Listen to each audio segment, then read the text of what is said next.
K2 tahun 2020 dibawakan oleh pembidari Bapak Dr. Muhammad Faisal MPD. Dan dengan ini waktu dan tempat kami persilahkan. Terima kasih. Bapak Ibu yang saya hormati, Assalamualaikum warahmatullahi wabarakatuh. Selamat malam, salam sejahtera, salam sehat untuk kita semua. Syukur alhamdulillah pada kesempatan ini kita akan kembali duduk bersama untuk menyamakan persepsi berkaitan dengan pelaksanaan PPL mahasiswa PPG dalam jabatan untuk kategori 2. Bapak Ibu yang saya hormati, berkaitan dengan aktivitas-aktivitas dalam praktik pembelajaran inovatif ini, saya yakin sudah pernah kita bicarakan secara bersama. Jadi semoga apa yang saya sampaikan pada malam hari ini menjadikan pemahaman, penguasaan atau wawasan kita tentang praktik pembelajaran inovatif untuk mahasiswa PPG dalam jabatan kategori 2 ini tentu akan semakin baik. Yang saya hormati pimpinan Prodi PPG Universitas Negeri Makassar, yang saya hormati Bapak Ibu dosen, yang saya hormati Bapak Ibu guru pamong, dan yang saya hormati Bapak Ibu dan adik-adik panitia kegiatan penyamaan persepsi pada malam hari ini berkaitan dengan pelaksanaan PPL. Bapak Ibu yang saya hormati,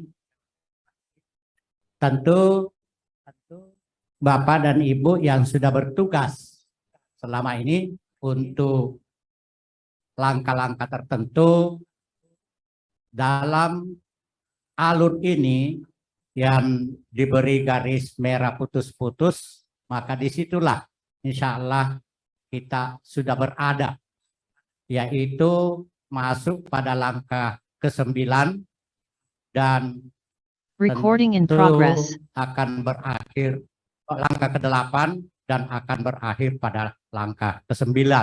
Dengan demikian sudah ada 7 langkah, sudah ada 7 tahap yang telah dilalui oleh mahasiswa kita, mulai dari identifikasi masalah sampai pembuatan rencana evaluasi yang sebelumnya mahasiswa kita telah menyelesaikan ataukah membuat rencana aksi sebanyak 4 set. Namun sebelum mahasiswa kita masuk pada langkah ke-8, yaitu pelaksanaan rencana aksi yang kita kenal dengan istilah selama ini adalah PPL.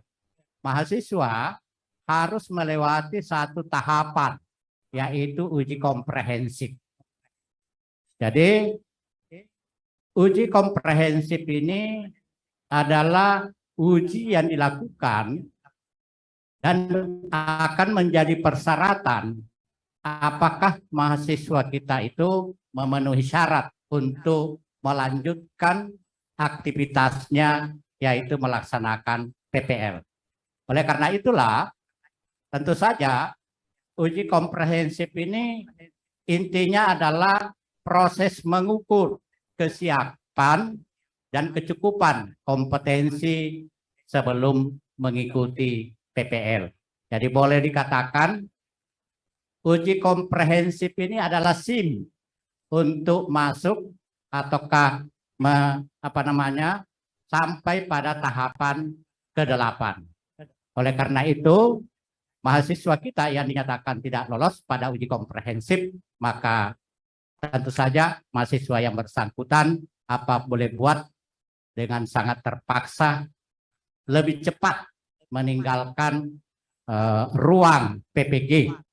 Dengan kata lain, dinyatakan tidak lulus sebelum waktunya sebenarnya. Nah, materi uji komprehensif, saya kira Bapak dan Ibu pasti sudah paham bahwa yang diujikan pada uji komprehensif itu sebenarnya adalah berkaitan dengan langkah-langkah yang telah dilakukan oleh mahasiswa kita, ditambah dengan materi yang berkaitan dengan hoax, literasi numerasi, lalu TPACK. Sedangkan berkaitan butir 1 sampai dengan butir 6 itu adalah merupakan aktivitas yang telah dilalui oleh mahasiswa kita selama ini, mulai mengidentifikasi masalah, mengeksplorasi penyebab masalah, menentukan penyebab masalah, eksplorasi penentuan solusi, lalu penentuan solusi, dan rencana aksi, serta rencana evaluasi. Nah, saya kira tidak perlu saya sampaikan mengenai ketentuan uji komprehensif, karena insya Allah nanti pasti akan diberikan arahan berkaitan khusus dengan pelaksanaan uji komprehensif. Nah, selanjutnya tahapan praktik pengalaman lapangan atau praktik pembelajaran inovatif. Mahasiswa yang dinyatakan lulus uji komprehensif tentu saja diharapkan bisa berlanjut untuk mengimplementasikan rencana aksi atau perangkat yang telah mereka kembangkan dan mengembangkan rencana evaluasi melalui praktik pembelajaran inovatif yang dilaksanakan di sekolah asal masing-masing.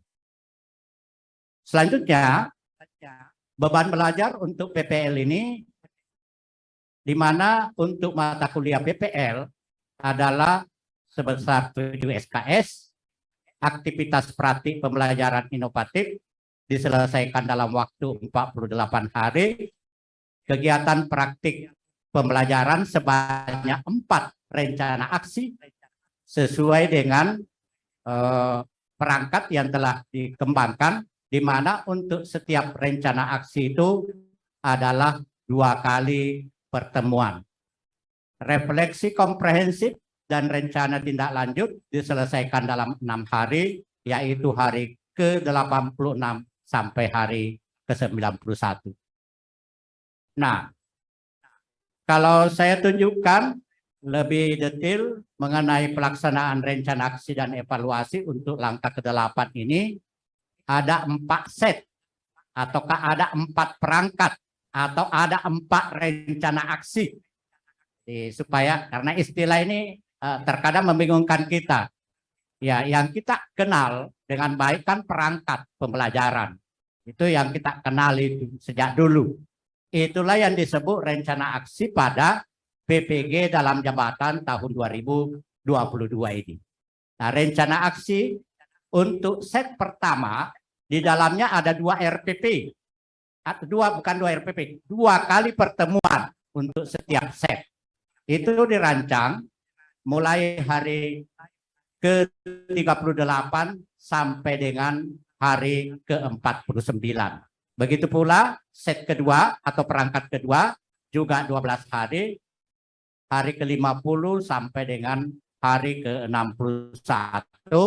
Kemudian set ketiga hari ke-62 sampai ke-73, dan set yang keempat hari ke-73 sampai dengan hari ke-74 sampai dengan hari ke-85. Sedangkan refleksi dan RTL-nya itu selama 6 hari, mulai hari ke-86 sampai dengan hari ke-91.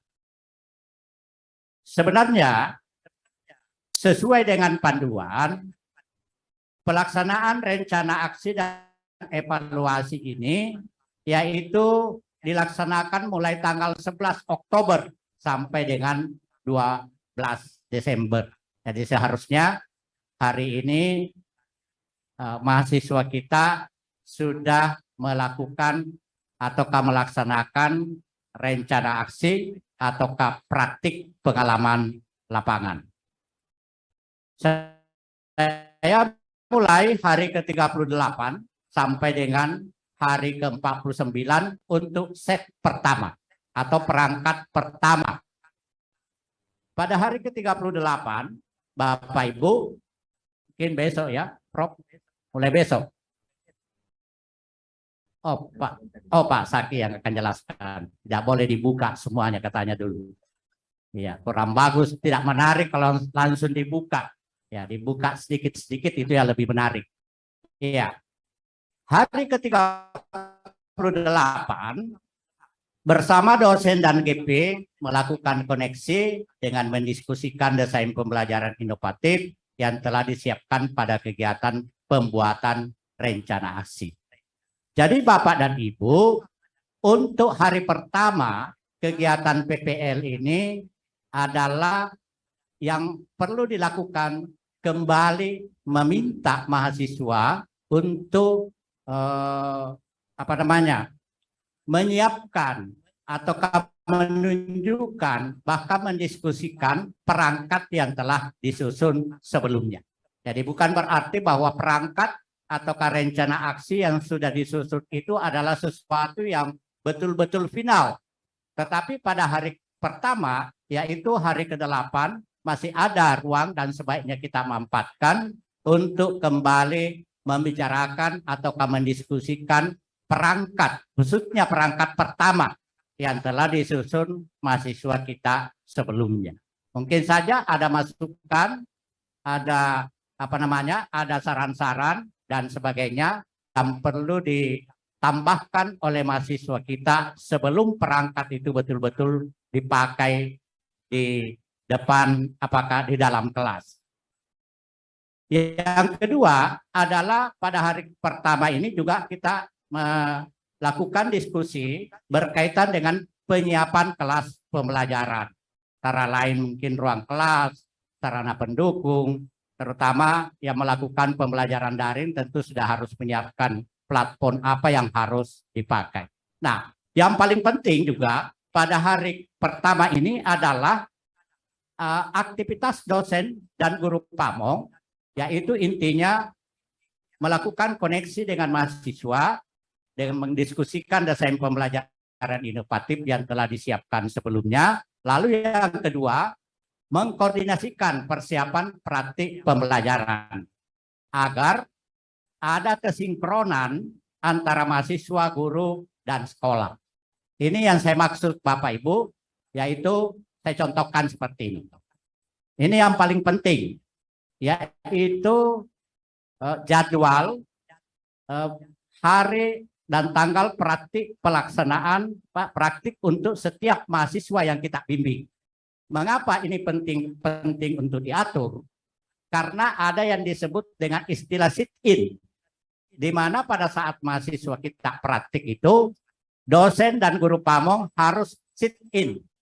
Maksudnya sit-in itu adalah masuk atau melihat pelaksanaan praktik pembelajaran tersebut.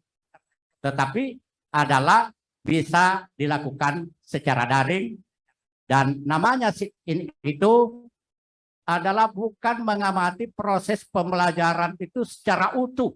Sama dengan praktik atau KPPL yang selama ini sering kita lakukan itu. Yaitu mengikuti mahasiswa mulai awal sampai akhir. Tetapi jika itu memungkinkan, maka itu lebih baik. Nah, mengapa perlu di sini sit-in ditentukan? Karena kita melakukannya secara daring, sit-in-nya ini, maka setiap mahasiswa sudah harus menentukan platform yang dipakai untuk kita gunakan sit-in. Saya contohkan Dewi Sinta. Ya, dia menggunakan Zoom.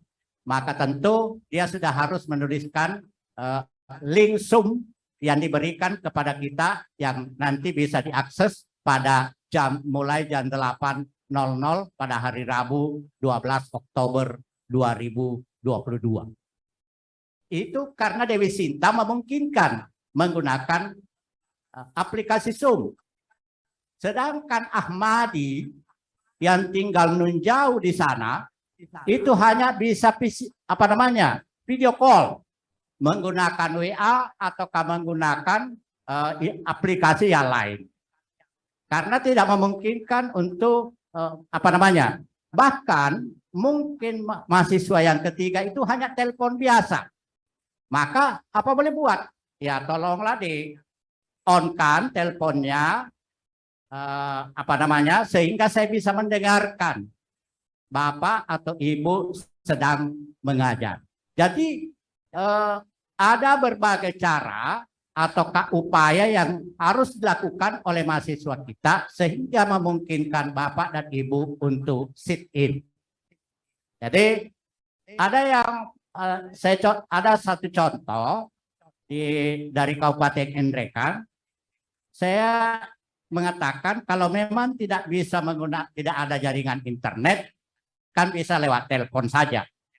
Telepon juga tidak ada, Pak. Tidak ada jaringan telepon di situ. Nah, ini jadi persoalan. Maka mungkin saja ada tawaran lain. Tidak bisakah adakah jaringan di sekitar sekolahnya itu yang dekat? Oh, ada, Pak. Di balik gunung tidak jauh dari sekolah saya, di situ ada jaringan. Nah, mahasiswa bisa kan diantar ke situ untuk belajar di situ kalau memungkinkan. Nah, mungkin saja cara-cara seperti itu terpaksa kita tempuh atau lakukan jika memang tidak lagi memungkinkan kita melakukan sit-in dengan memanfaatkan platform seperti yang saya contohkan ini. Ini saya kira penting dan tentu Bapak dan Ibu harus mengatur sedemikian rupa Dewi Sinta mulai jam berapa pada hari apa, Ahmadi dan seterusnya, supaya kalau bersamaan jam 8 semua akan kesulitan kita untuk sit-in. Boleh saja ada jam 8 dimulai. Yang berikutnya itu mulai jam 9 misalnya. Itu masih memungkinkan. Dewi Sinta kita bisa sit-in selama 1 jam. Lalu mulai jam 9 kita sit-in pada Ahmadi misalnya. Boleh seperti itu. Karena kalau bersamaan sudah 3 orang. Atau apalagi kalau sudah 4 orang. Pada hari dan jam yang sama. Kita akan kesulitan untuk sit-in. Inilah gunanya kita mendiskusikan dengan mahasiswa khususnya pada hari pertama mengenai penjadwalan ini dan plafon yang bisa kita gunakan untuk sit in. Selanjutnya hari ke-39 sampai 40 mulailah mahasiswa kita melakukan atau melaksanakan praktik mengajar. Mungkin saja ada yang masuk pada hari ke-39, ada juga yang mungkin masuk nanti pada hari ke-40 dan seterusnya. Itu 39-40 aktivitasnya ini adalah langkah-langkah yang mahasiswa lakukan selama proses pembelajaran, yaitu mulai pendahuluan, masuk ke inti, dan sampai kepada penutup. Nah, apa aktivitas mahasiswa kita pada saat mahasiswa kita sedang melakukan praktik mengajar, yaitu dosen bersama guru pamong mengobservasi atau sit-in, mereview dan membimbing mahasiswa. Dosen atau dosen dan guru pamong mengikuti proses kegiatan praktik pembelajaran mahasiswa secara daring atau luring jika memungkinkan sesuai dengan kondisi sekolah masing-masing. Hanya untuk luring ini saya kira agak sulit kita untuk lakukan, terutama melihat mahasiswa kita itu umumnya berada pada daerah-daerah yang tentu sulit kita untuk jangkau dalam waktu yang singkat, apalagi di dalam satu kelas yang kita hadapi itu ya berkisar 10 sampai 12 orang ya Pak Sek, jumlah ya mahasiswa yang kita hadapi. Selanjutnya, tagihan dari aktivitas praktik ini adalah desain praktik pembelajaran inovatif, yaitu perangkat pembelajarannya yang telah dan akan digunakan pada saat pelaksanaan PPL untuk set pertama. Selanjutnya, hari ke-41 sampai 42 melaksanakan penilaian proses dan hasil belajar dan pemanfaatan hasilnya. Ini Bapak dan Ibu, hari ke-41 bukan berarti ini penilaian proses dan hasil yang yang ada di dalam. Jadi di kegiatan penutup kan ada penilaian. Nah, penilaiannya itu tetap di kegiatan penutup. Hari ke-41 dan 42 ini bukan itu yang dimaksud. Tetapi di sini adalah berkaitan dengan analisis hasil penilaian yang telah dilakukan pada proses pembelajaran. Jadi jangan sampai kita sampaikan. Ya lalu pernah ada yang sempat keliru itu. Disampaikan kepada mahasiswa, ingat ya, pembelajarannya ditutup tanpa ada penilaian karena ada hari khusus penilaian. Nah, keliru. Jadi proses pembelajaran tetap sama biasa, pendahuluan, inti, penutup yang di dalamnya sudah ada penilaian proses dan hasil belajar. Sedangkan hari ke-41 dan 42 ini sebenarnya berkaitan dengan analisis penilaian proses yang telah dilakukan ataukah yang telah dilaksanakan oleh guru pada saat proses pembelajaran berlangsung. Kan guru itu memberi penilaian, ada skornya. Skor itulah yang akan dianalisis.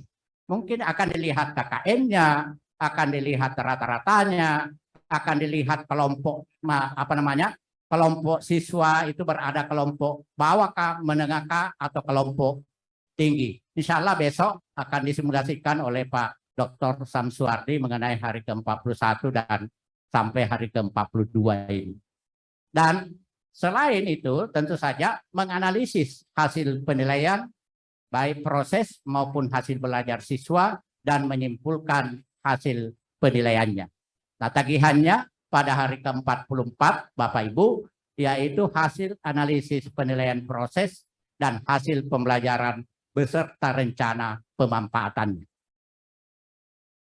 Selanjutnya, hari ke-45, mengedit dan mengunggah video pelaksanaan pembelajaran berdurasi maksimal 10 sampai 15 menit yang berisi kegiatan pembelajaran secara komprehensif, yaitu ada pembukaan, ada bagian yang diambil pada bagian inti, dan tentu saja pada bagian akhir atau penutup. Dengan mengedit secara proporsional dan representatif, video hasil rekaman utuh praktik pembelajaran inovatif dari set perangkat pembelajaran ke-1. Jadi tentu saja mahasiswa di sini dibutuhkan kemampuan atau keterampilan mengedit video yang durasinya mungkin 3 kali 35 menit menjadi 15 menit. Ini dibutuhkan keterampilan khusus sebenarnya. Nah, tagihannya pada hari ke-47 adalah video praktik pembelajaran yang diedit dari rekaman dengan durasi 10 sampai 15 menit. Berikutnya hari ke-48 juga dan ke-49 masih lanjutan menyusun materi presentasi untuk diskusi refleksi. Ini mungkin kita arahkan mahasiswa mulai hari ke-48 menyusun materi presentasi. Lalu yang pada hari ke-49 mempresentasikan materi refleksi di kelas. Tetapi seandainya pada hari ke-48 atau hari pertama mahasiswa kita mungkin sesi pagi sudah menyelesaikan materi presentasinya. Maka bisa saja pada hari ke-48 itu untuk sesi sore mulai mereka melakukan presentasi. Dan yang tidak sempat presentasi pada hari ke-48 tentu bisa lanjut pada hari ke-49. Dan perlu diingat pada hari ke-49 ada aktivitas tambahan yang lain, yaitu melakukan refleksi keseluruhan pelaksanaan praktik pembelajaran inovatif dari rencana aksi dari set ke-1 perangkat pembelajaran. Tagihannya adalah berupa bahan refleksi. Kalau tidak salah di LMS ada bahan refleksi, tinggal mahasiswa kita menjawab pertanyaan-pertanyaan refleksi yang ada di LMS. Hari ke-50 sampai 61, yaitu Bapak dan Ibu mahasiswa kita masuk pada pembelajaran atau pelaksanaan PPL untuk perangkat yang kedua atau set yang kedua. Aktivitasnya sama, yaitu hari ke-50 sampai 61, aktivitas berulang seperti rencana aksi ke-1 tadi, yaitu pelaksanaan praktik pembelajaran inovatif untuk rencana aksi kedua. Begitu pula untuk hari ke-62 sampai dengan hari ke-73, itu adalah implementasi set ketiga atau perangkat yang ketiga, di mana aktivitasnya sama persis pada rencana aksi ke-1. Selanjutnya, hari ke-74 sampai dengan ke-85, ini adalah merupakan implementasi pelaksanaan set 4 atau perangkat keempat yang merupakan perangkat terakhir Bapak dan Ibu. Aktivitasnya berulang persis sama dengan rencana aksi ke-1 yang saya paparkan tadi. Selanjutnya, hari ke-86 sampai dengan hari ke-91, yaitu refleksi akhir dan rencana tindak lanjut. Tadi ada refleksi di setiap apa? Setiap akhir set. Ada refleksi setiap akhir set. Nah, sekarang untuk hari ke-86 sampai dengan 91 ini adalah refleksi akhir atau merupakan refleksi komprehensif dari set 1, set 2, set 3, set 4. Dan rencana tindak lanjut berdasarkan refleksi komprehensif tadi, yaitu set 1, set 2, set 3, dan set 4. Nah, aktivitas mahasiswa kita pada mulai hari ke-86 melakukan refleksi keseluruhan terhadap pelaksanaan rencana aksi berdasarkan data evaluasi. Ada tadi aktivitas untuk melakukan evaluasi. Nah, di mana data evaluasi ini diperoleh Bapak dan Ibu? Saya lupa pada hari keberapa pada penyusunan perangkat itu ada aktivitas mahasiswa kita menyusun rencana evaluasi. Ada itu. Ya, mudah-mudahan Bapak Ibu ingat, ada waktu itu menyusun, misalnya dia akan menerapkan model pembelajaran A ataukah PBL misalnya. Maka mahasiswa kita harus menyiapkan lembar observasi bagaimana keterlaksanaan model pembelajaran PBL tersebut. Nah, inilah yang di sini dimunculkan. Kita ingatkan, ingat Bapak Ibu, sebelum Anda praktik mengajar kan menyiapkan lembar observasi, menyiapkan mungkin lembar jurnal dan sebagainya. Maka pada saat PPL, saya lupa sampaikan tadi, pada saat PPL, lembar itu sebenarnya, pedoman itu sebenarnya harus digunakan oleh observer atau oleh pengamat. Jadi mahasiswa kita mengajar, diingatkan, hampir saya lupa Bapak Ibu, diingatkan pada saat mereka mengajar itu harus ada observer. Mengapa? Karena ada pedoman yang telah disiapkan pada, saya lupa hari keberapa pada penyusunan perangkat itu, untuk melihat keterlaksanaan proses pembelajaran yang dilakukan oleh mahasiswa kita. Nah, data dari hasil observasi itulah yang akan dijadikan sebagai bahan melakukan refleksi. Setelah itu, mahasiswa kita melakukan analisis terhadap implementasi rencana aksi dengan menggunakan metode STAR. Yang ini agak sulit, Bapak Ibu, yaitu situasi, tantangan, aksi, dan refleksi berdasarkan data-data yang didapat dari berbagai bentuk evaluasi. Sama tadi.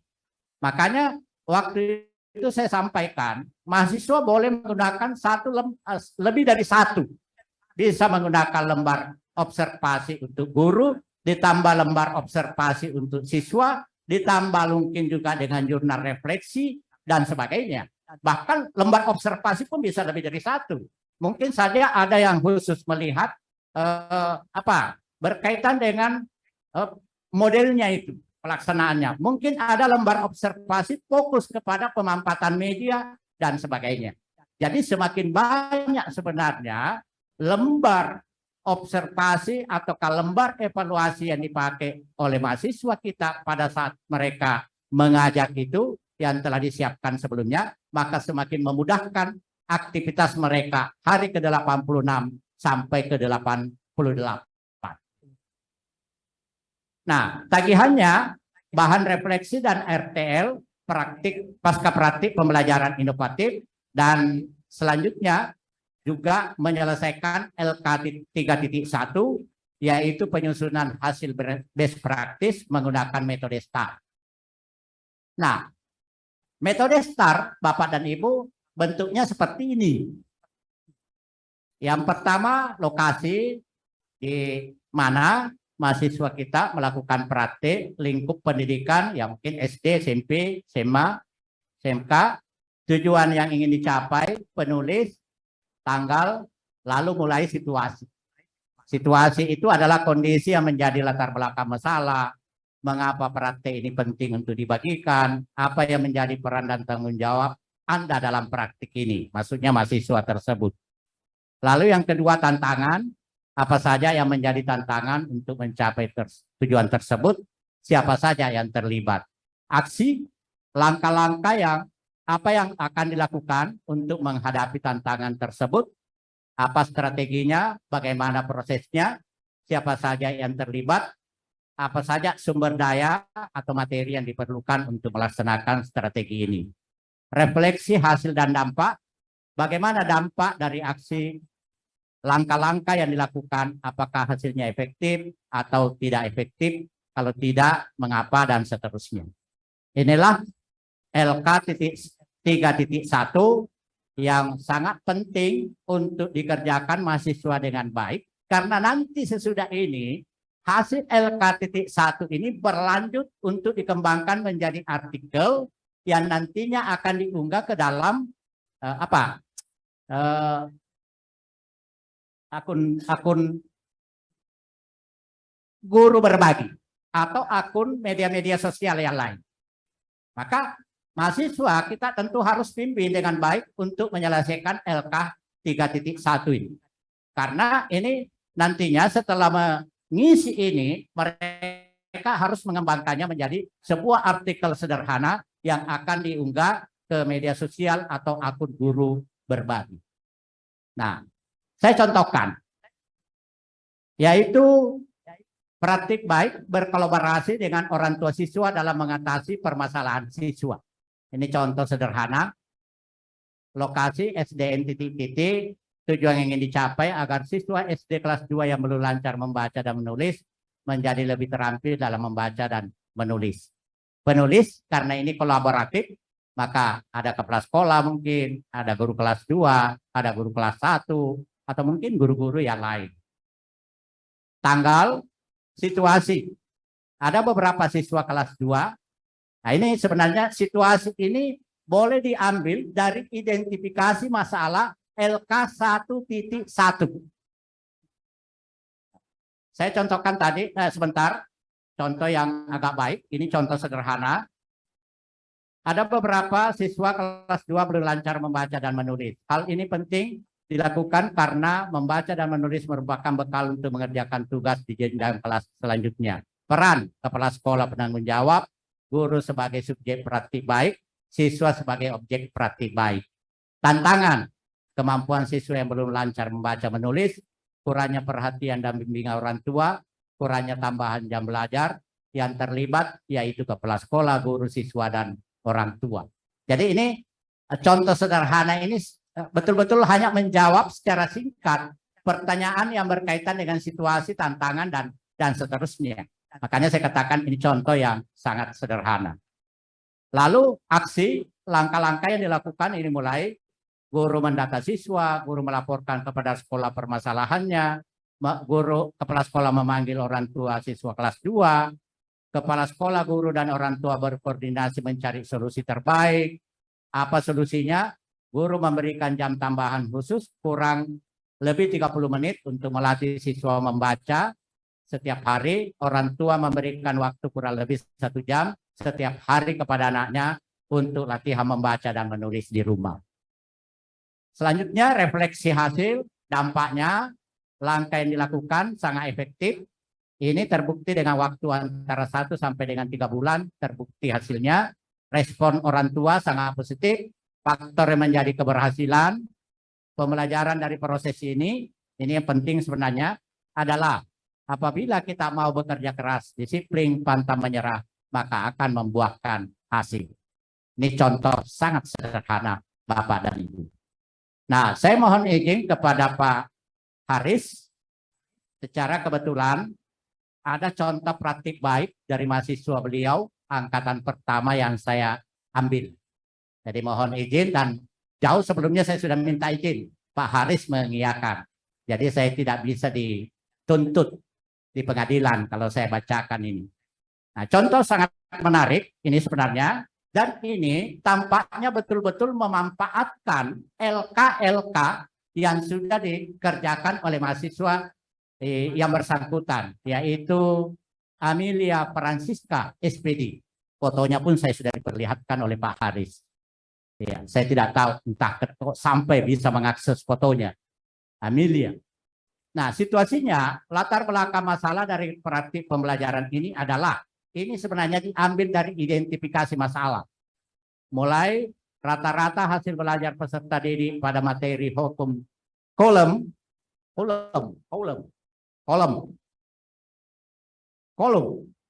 ya, dan beda potensial listrik masih dibawa ke KKM. Peserta didik kesulitan dalam penerapan rumus, kemampuan peserta, dan seterusnya. Ini dari identifikasi masalah sebenarnya. Selanjutnya, situasinya, praktik pembelajaran ini sangat penting untuk dibagikan karena praktik pembelajaran ini dapat dijadikan sebagai tolak ukur untuk memperbaiki mengatasi hasil belajar peserta didik. Praktik pembelajaran ini kedepannya dapat menjadi bahan bacaan sehingga tenaga pendidik dapat menggunakan model pembelajaran inovatif yang sesuai dan memantik stimulus peserta didik dan seterusnya. Praktik pembelajaran ini bisa memotivasi saya sendiri untuk mendesain pembelajaran kreatif inovatif. Praktik pembelajaran ini bisa memotivasi guru lain. Praktik pembelajaran ini bisa menjadi referensi dan inspirasi guru-guru lain bagaimana cara mengatasi permasalahan pembelajaran ini. Adapun peran dan tanggung jawab dalam praktik pembelajaran ini adalah sebagai guru dan fasilitator yang bertanggung jawab dalam mendesain pembelajaran kreatif inovatif, menantang dan menyenangkan, menggunakan model, metode, dan media pembelajaran yang tepat dan inovatif, sehingga tujuan pembelajaran dapat tercapai secara efektif. Ini luar biasa.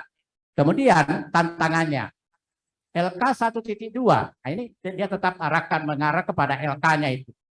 Pada kolom analisis eksplorasi masalah, berdasarkan hasil kajian literatur wawancara, yaitu rendahnya hasil belajar matematika untuk materi hukum kolom ini, antara lain ada 2 faktor yang mempengaruhi.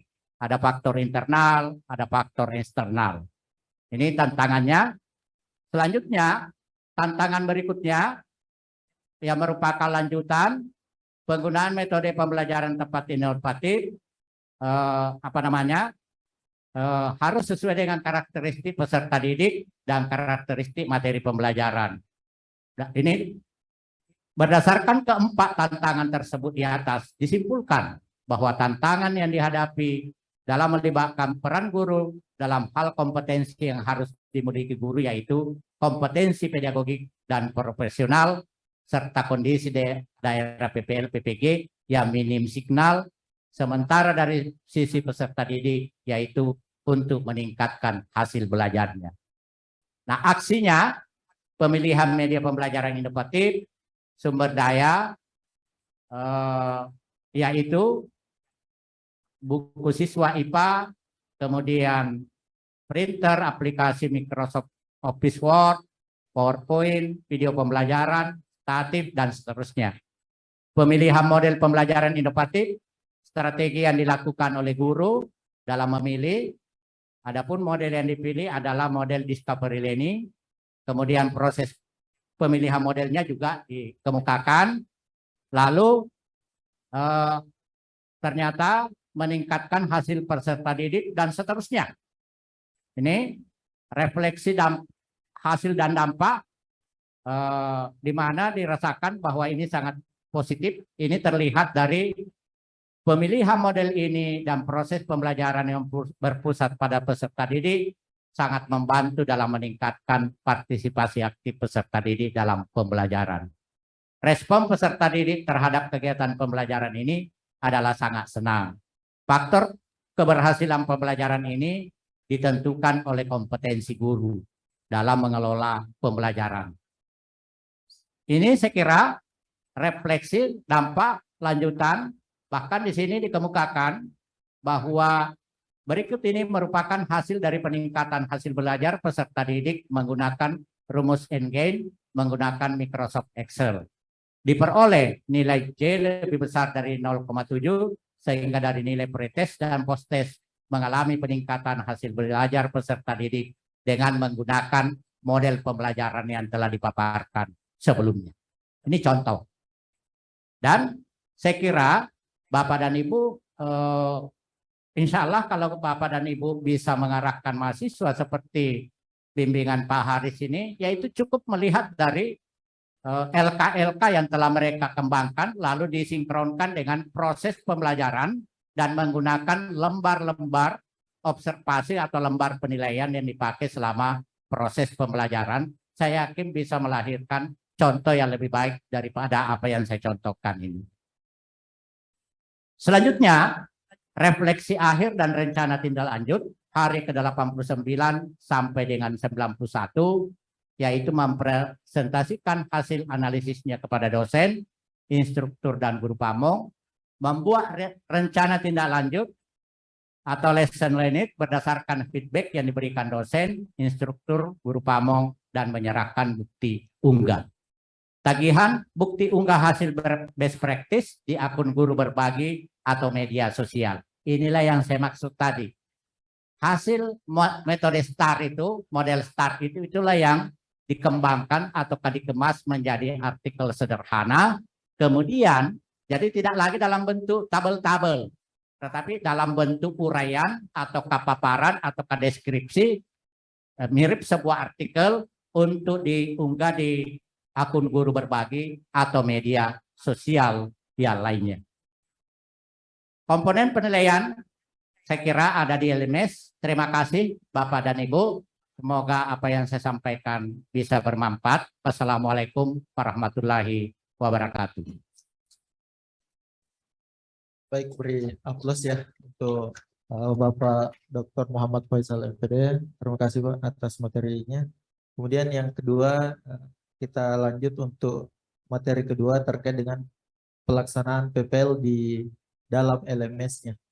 Ya, kepada Bapak Dr. Ahmad Saki SSMSI disilakan. Ya, terima kasih banyak.